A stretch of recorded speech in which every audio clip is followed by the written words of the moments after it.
Hi, I'm Kendall with the Rawls Group. The old African proverb, "it takes a village," illustrates the essential nature of a team approach to succession planning. Succession planning is a complex endeavor. As such, it requires leveraging the expertise of a diversity of backgrounds. Collaboration and different expert opinions provides a 360-degree approach, ensuring the possible, probable, and potential issues impacting your long-term vision are addressed. To provide insight into common questions received from business owners, we are leveraging the village of our valued strategic relationships. As you listen to this episode, you'll be able to immediately apply the key takeaways and you'll come back for more. Now we're going to focus on: how do I measure the productivity of my new remote team, and how can I ensure they are being efficient? Hi, I'm Bethany Lynch, and I'm an associate on MCM's HR Solutions Group. Over the past few months, you've probably had some or maybe even all of your staff transition to working from home. So, with this new way of work, how can you make sure that your remote team is continuing to be productive and efficient? Communication is really more important than ever when managing your remote teams. If you normally have weekly or monthly meetings, keep those on the calendar just to make sure that your employees aren't having any technology or any other issues, and just to make sure that the team continues to be productive. These meetings might look a little bit different since they won't be in person, but it still gives the team an opportunity just to bring up any concerns and share their progress. There are so many programs out there like Skype, Zoom, Microsoft Teams, and many others that businesses are using to virtually connect with their teams. While it's important to check in on your team just to make sure that work is moving forward, it's also a good idea to maybe schedule some virtual meetings that aren't specifically work related. Most of us are used to seeing our coworkers on a daily basis, maybe having lunch together, or just working on projects together. This is a big part of what keeps employees engaged and motivated to do their work.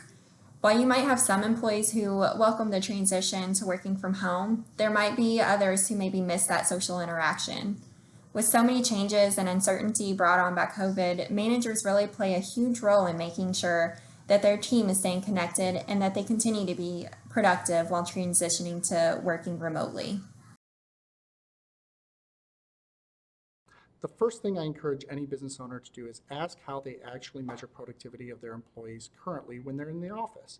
We all know that being on time and sitting at your desk is not actually a measure of productivity. It's just a measure of whether you're there. With that in mind, once you have the real standard, apply that to people who are working remotely as well. Measuring projects and outcomes is much easier than just measuring sitting there when people are working remotely. For example, the accounts payable person is being productive if invoices are entered in a timely manner and bills are being paid without becoming delinquent, just like you normally would expect. A CFO is being productive if they're getting books closed and your financial reports and any other expectations are being met in the same timely manner you would have expected when you were in person. One thing I do encourage people to do is I believe that peer and manager reviews become even more important when you have a remote workforce.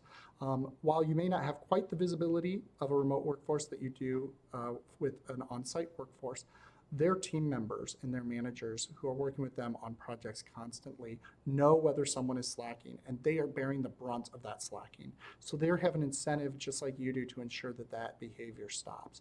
Build good, easy, effective, and regular processes to get that kind of feedback from employees so that you can act appropriately and ensure that if someone is shirking from home, that they're being talked to about that and potentially changes being made. Second of all, use this opportunity to look at the tools that you may implement to manage and track projects and productivity. Many people have started implementing these, but when you have habits are hard to break, and when you have existing habits, they're even harder. This has been an opportunity. COVID has forced many people to start working in different ways, and it's your opportunity to build new habits out of necessity that are good for the business, good for visibility, and good for tracking productivity. Lastly, I'd encourage people to ask and check their assumptions about their employees. Are you coming from a place where you assume all employees are lazy, or do you believe that most of your employees want to do a good job, don't want to fail, and do right by you?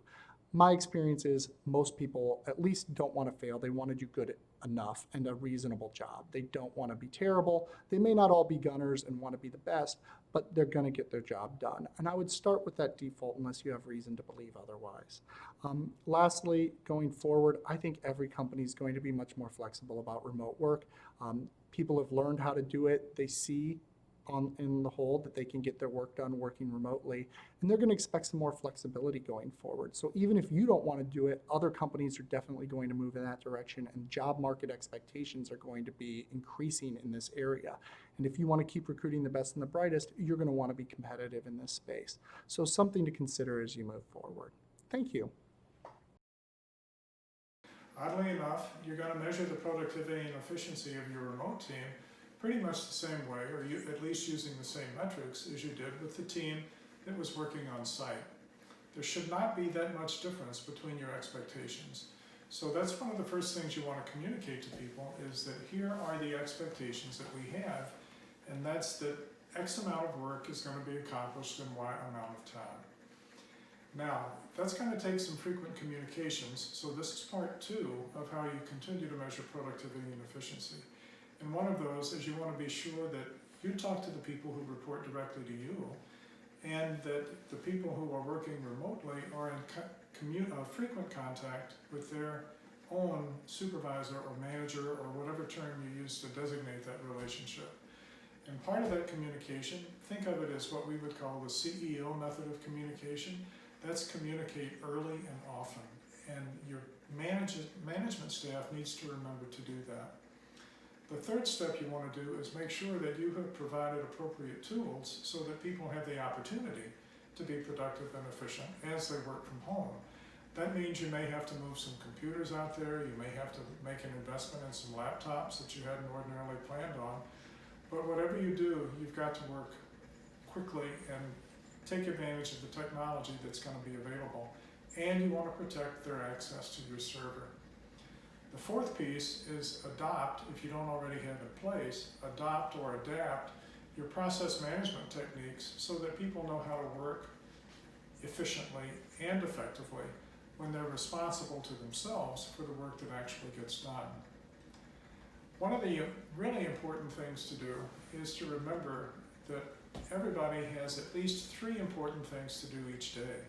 And that goes back to a story about Charles Abbey back in the early 1920s, who talked to the then president of Bethlehem Steel about what to do to make people more effective. He said it's really very simple. Have your people focus on the 3 most important things they're going to do each day.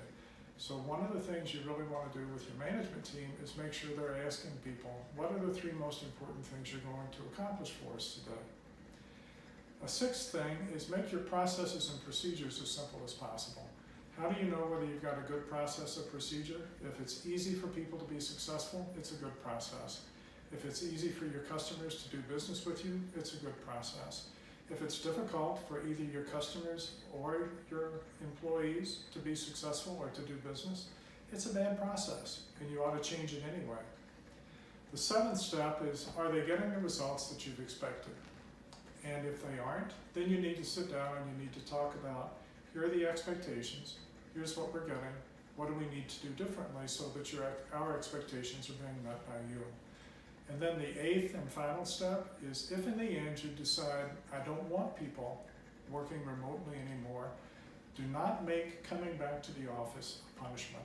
Make sure they understand that you want everybody back in because it's in the best interest of the clients, not because they were doing poorly. So make it a good experience. Make sure they know that you appreciate what they did when they were working remotely, and you should be just fine. Thank you to our strategic partners, The Village, for participating and sharing your perspective. Do you have a burning question you want to discuss with an expert? Feel free to submit it via the Ask an Expert link featured on the page. Continue to listen to this series now or come back later for more. Each question featured may want you to learn something new.